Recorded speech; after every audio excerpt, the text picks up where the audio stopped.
My name is Mary, a 35-year-old employee. I was born with a weak constitution, often catching colds and missing school. Perhaps due to this, I didn't have many close friends. Even in middle school, my frailty didn't change. Classmates who didn't like this often approached me, saying, "Hey, you're supposedly sick and missing school, but in reality, you just want to play hooky, right? It must be nice having it so easy. We can't take off because our parents are strict." Honestly, I was envious. Being spoken ill of like that was a usual occurrence. I often came back home feeling hurt and wounded by the heartless words of my classmates. I felt as if there was an invisible wall between me and my classmates, making my middle school days particularly difficult. As an adult, I couldn't easily miss work for a minor fever, so I always put work first, even if it meant pushing myself. Especially as a new employee, my training supervisor was extremely stern. He constantly said things like, "Illness comes from the mind, show some spirit." So keeping up with it was quite a struggle. As my days were consumed by work, I noticed my peers getting married and becoming happy. It made me realize that I was reaching that age too. However, I never felt a rush to get married. I believed I would never find a kind person who would want to marry someone with my health issues. But life is unpredictable, and unexpectedly, a man who invited me out for a meal appeared out of the blue. This person is my husband, Thomas. "Hey, looks like you're finishing up for the day, right? If it's all right with you, would you like to grab dinner together?" Thomas was an elite, a graduate of a prestigious university, and was considered a future head of the department. He was not only competent at work but also cooperative and trusted by everyone around him. He had a personality completely opposite to my introverted one. I was surprised when he suddenly invited me to dinner. At first, I didn't even realize he was talking to me and thought he must have mistaken me for someone else. However, it seemed he was indeed inviting me, which even left me blurting out, "Ha!" Thomas was quite popular with the female employees because of his personality and good looks. It was a mystery to me why he was still single. Yes, I'm almost done with my work, so that would be fine." In the end, I couldn't refuse his invitation, so I went along for dinner. But this meal became the catalyst for the two of us to grow close quickly. He was very friendly, and the conversation flowed naturally. It was the first time in a long time I had been able to laugh and talk with someone other than family. Although I had to head home because of work the next day, I found myself wishing I could spend more time with him. We started spending more time together after that meal, and 3 months later, we began dating. Considering our ages, we decided to marry. A year after we started dating, we found a small apartment near the train station and moved in together. I never imagined I'd get married and truly believed I was about to start a happy life. I never expected this marriage to be the beginning of a nightmare. Shortly after getting married, he gradually began to reveal his true nature. After our marriage, I switched jobs and started working at a different company. It was a company with many female employees.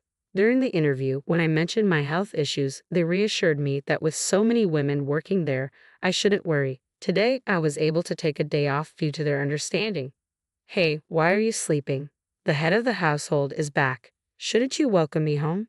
You're so dumb." As soon as I got home, he came into the room with a sulky face, seemingly displeased that I hadn't greeted him. "I'm sorry. I was feeling unwell today and took the day off from work. I'm about to make dinner. Why don't you go take a bath first?" Upon hearing these words, Thomas, who was already in a bad mood, said, "Ha! You're just starting to make dinner now? When a husband comes home, it's obvious that dinner should be ready. Are you lying about being sick just because you want to skip household chores? You're such an incorrigible woman." His words reminded me of what my classmates used to say to me back in my school days. They would often say I was skipping class under the guise of being sick. Their words would always hurt my heart, but even when I was feeling sick, Thomas never helped with the chores. Instead, he treated me like a housemaid. Then one day, a certain incident happened. I felt particularly bad that day, with a fever exceeding 104 degrees and dizzy to the point where I couldn't even stand up. Ideally, Thomas should have taken me to the hospital, but instead, he grabbed his carry-on bag and walked straight out the front door without a glance at me. "Wait a minute, you're leaving me in this condition?" Shocked by his indifference, I couldn't help but shout, "It can't be helped. It was planned from before. Take care of the rest." With that, he really left the house. About 30 minutes after he left, my condition worsened. I called an ambulance myself and was taken to the hospital. My parents and my brother came rushing to the hospital as soon as they heard the news. While receiving an IV, I explained everything that had happened so far. As I spoke, both my parents' and brother's faces turned red. Leaving his sick wife behind to go on a trip, this behavior was unacceptable not only to my parents but also to me. That's why I decided to carry out a certain plan with my parents and brother. I did text him that I was hospitalized, and soon after, I got a message from Thomas. I'm about to head home, so I called the house, but no answer. Are you still in the hospital? Come home and cook my dinner. Seeing this message, my brother decided to call Thomas. Surprised by the sudden call from my brother from my phone, Thomas assumed it was me and started talking arrogantly. However, when he realized it was my brother, he immediately changed his tone and started apologizing. But it was too late. With a low, angry voice, my brother said to him, "Sorry to inform you, but Mary won't be coming back to that house. She passed away." What? Even Thomas couldn't hide his surprise at the shocking words that suddenly came out of my brother's mouth. However, he soon regained his composure and said with a nonchalant tone, "I see. Understood. Once things settle down, I'll take care of the necessary procedures. Thank you for everything till now," and with that, he hung up the phone. Wouldn't most people, upon hearing their wife had passed away while traveling, rush home in a panic? Yet he, far from showing concern, hasn't even asked about the funeral schedule. In other words, he couldn't care less about me. After that, I felt something snap within me. From then on, I decided to carry out a plan that my brother had devised while he was at work. I returned home. I deliberately cleaned up the messy room until it sparkled, folded the laundry that had been hung up, and put away the dishes, taking great care not to drop a single speck of dust. During that time, I checked things like the drains and toothbrushes. After doing this a few times, my brother received a call from him. "Hey, it's rare for you to call. What's up?" Although he spoke calmly, my brother's eyes were smiling. He probably knew he would get a call. Unaware of this, he said over the phone, Can I ask you something? Did you go into my room while I was out?" "Into your room? No, I didn't go in. Why would you ask that?" Perhaps even he, as insensitive as he is, found it eerie that the room was constantly sparkling clean, so he thought my brother was entering the room and called to confirm. The thing is, the room that was messy until this morning is incredibly clean. When I returned home, the trash on the floor was thrown away, the laundry is folded. Something is weird. "Did you come to pick up Mary's stuff?" Speaking with a tremor in his voice, my brother replied, "Oh, come on, there's no way I'd do that. I never got a spare key to your room for my sister when she was alive, and our mom has been too busy with work lately to visit you there, Thomas. You must be tired to think this way." Although it was my brother who planned it, I was the one carrying it out. Even for my brother, it was impossible to enter the room without permission. Therefore, in legal terms, it's still me, his wife, who is doing this. I, who was listening to the conversation next door, had a hard time not bursting out laughing. If your room was ransacked, I could understand. But it's clean. Is there a problem with that? No, that's not it. It seemed he had something he didn't want to say. My husband fell silent. A few days later, there was another call from him to my brother's cell phone. Apparently, strange things continued to happen after that, so he consulted with the police. However, the police officer did not take his story seriously. Because if things were missing, they could understand. But when he explained that the rooms were sparkling clean, the laundry was folded, they laughed and said, "Are you living alone? Maybe your mom came from your family home and cleaned up your room, or did you forget that you cleaned up while you were drunk? Anyway, since nothing is missing, you should be grateful." That's unfortunate, but as the police officer said, nothing is missing. That's a good thing, right? Maybe Mary's spirit is lingering in your room, cleaning it up while you're away. Upon saying this, he seemed to take it seriously and hung up with a trembling voice. Eventually, considering the potential nuisance to others, I decided to reveal myself to my husband.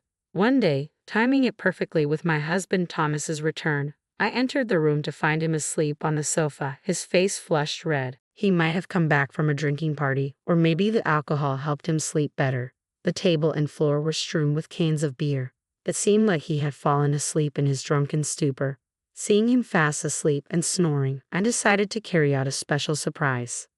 I had in mind, what's going on? Thomas suddenly jumped as the light, which he thought had been turned off, suddenly switched on. Seeing me, whom he believed had passed away based on the information from my brother, he let out a gasp. Ariel, a ghost, an adult man, saw me and immediately yelled that I was a ghost, tears welling up in his eyes as he stared at me. I'm sorry, I'm sorry, I'm sorry. I didn't attend the funeral. I promised to pray for you, so please rest in peace. He mumbled these words while putting his hands together, trembling. Look carefully. I've got legs, right? I'm not a ghost, I'm very much alive.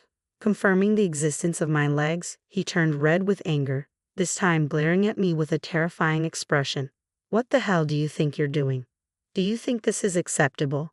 Plus, you've even involved my parents. Unforgivable. I'll take legal action against you for this. Yes, against the outburst. I was about to execute the real surprise. Suddenly, my mother, who had been waiting outside the entrance, went to call someone. The moment he saw the person, Thomas, who had been red with anger just a moment ago, turned pale and began to sweat profusely. What's wrong? You're pale and sweating. Are you feeling unwell? Maybe you should go to the hospital. It was understandable why his complexion was poor, because the person standing in front of him was someone he had recently traveled with. It was the woman with whom he had had an affair. In reality, my brother, suspecting Thomas's infidelity, had been talking to a friend who worked in the same company since I left the job. Thomas had been getting along well with a woman named Natalie who worked at the reception of the same company. It seemed as if they were just friendly colleagues, but multiple employees had witnessed the two of them getting cozy in the break room, and rumors circulated in the company that the two might be dating. Many employees knew that he was married to me, so they immediately realized that their relationship was something more than just friendship. His good friends were torn between reporting this to me and the boss. They were hesitant because they were worried about me, who had always been weak, and how I might fall sick from the shock. Hearing this, the woman bowed her head and bit her lip, unbearably embarrassed. Thomas, feeling embarrassed, called his mother to explain the situation. In response, his furious mother shouted at us with a ferocious tone. What is this? Being my son like this, I've always disliked you. Despite not graduating from a prestigious university, you are so arrogant. On top of that, you all tricked my son and hurt him, which is unforgivable. I'll make sure you divorce. There will be no alimony. Whether it was because she had been shouting or not, she was taking heavy breaths, her shoulders heaving up and down. Of course, if she didn't know the situation, it was only natural for her to be upset, thinking we were bullying Thomas one-sidedly. However, my father spoke calmly, explaining the whole situation to my fuming stepmother. The first time she heard this, she had a look on her face that said she could hardly believe it. When he explained that her son had abandoned his wife, who was suffering from poor health, to go out with his mistress who was in the room, it seemed she finally noticed the presence of this mistress. Her previous bluster was gone, and she was simply shaken. The woman, feeling completely uncomfortable, bowed her head in apology to us. I am so sorry. I will fully pay you damages. Please forgive me. Unlike her flustered boyfriend and dazed mother-in-law, the woman bowed deeply and apologized. I had her write a promissory note on the spot. When I told her I would consult a lawyer at a later date, she responded in a frail voice, "Understood." I couldn't possibly forgive someone who had done this to me. I showed him the filled-out divorce papers and said, I can't possibly forgive you for this. I'm going to consult a lawyer about everything that's happened. After that, I divorced him. Because he didn't come to my aid when I was ill, I ended up receiving a significant amount of money. With that money, I rented a small apartment and have been commuting to work from there. The office is still full of talks about the two of them, but I don't know if it's because he's thick-skinned or what, but he continues to work as if nothing has happened. Hearing about that doesn't make me feel anything. If anything, I think, so that's what kind of man he was. I decided to try and forget about this as soon as possible and threw myself into my work even more than before. Even with difficult tasks, I worked hard to understand them while asking my boss, and it seems that my efforts were recognized as I was chosen for a one-year overseas assignment. I am already fluent in English, so I won't have any trouble living abroad. Just as I was getting excited about my overseas assignment, I suddenly started getting repeated calls from an unknown number. Since it was an unknown number, I initially thought it was a wrong number, but since it kept calling over and over again, I thought it might be someone I know, and I answered the call. Huh? Who is this? When I cautiously asked, it turned out to be Thomas. It's been a while, Mary. Have you been well? I just wanted to hear your voice and ended up calling. Unbelievable. He called me casually after what happened. I wonder what he could think of me. The more I heard his voice, the angrier I became. What do you want now? I have nothing to discuss with you. After this call, never contact me again. Then he started talking with a desperate voice. Wait, just listen to me for a second. Actually, I married Natalie, but she doesn't do any housework at all. Since we got married, she doesn't clean at all. And all we eat are pre-made meals. On top of that, I've started to have to take care of my mother. Honestly, I'm in trouble. Although she looked beautiful and neat, in reality, she didn't do any housework. All the meals were grab-and-go food or ready-made meals, and she didn't clean, so the floor was covered in dust. On top of everything, he had to begin to take care of his mother, and in desperation, he turned to me for help. I couldn't help but let out a heavy sigh over the phone, and I felt more certain than ever that breaking up had been the right choice.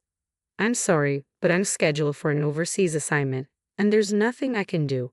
Besides, she's the woman you chose. You can't blame anyone else. Take care of your own wife. Upon learning I couldn't assist due to my overseas posting, he pleaded, help me. Take me with you to your new overseas position. I can't stand this filthy woman anymore. Life was better with you. Give me another chance. But even if he asks for another chance, he wanted this outcome. No matter how much he struggles, he can't return to the previous state. He was still talking over the phone, but I left him hanging, said I had work, and ended the call. Then I blocked his number. He didn't like that. It seems that very day he showed up at my parents' house, demanding a remarriage and help, spouting nonsense. My father called the police, and he was taken to the station. The company found out about this, and he got fired. He also got divorced, and to pay alimony, he is helping out with the family business while taking care of his mother. Apparently, the family business is physically demanding and quite harsh, and he tries to run away from home many times. But each time he is brought back by relatives, and he seems to be having a hard time every day.